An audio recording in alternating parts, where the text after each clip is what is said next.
With the name of Ramon Teñoso and Peter Deocos as co-directors of the Ilonggo short film titled Katagman. They are here, Madam Chair, and my distinguished colleagues.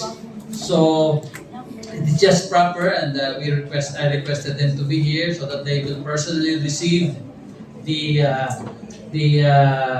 resolution, no? For both of them.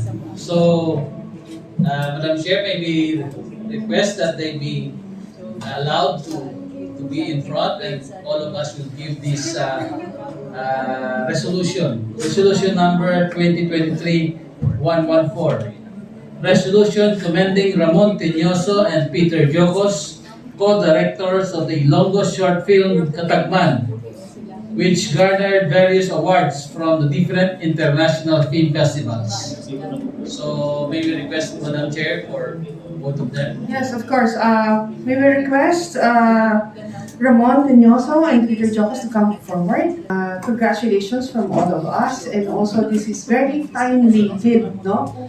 I don't know if you've heard that the Autumn Death Mask has come back to Iloilo, and it's now being displayed at the Regional Museum starting about 2 weeks ago.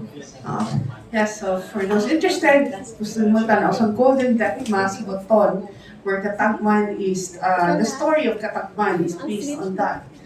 So ara siya sa Regional Museum. Anyway, may we request everyone? Sir Ali, kamusta sa front? Sir, tapos ikatag.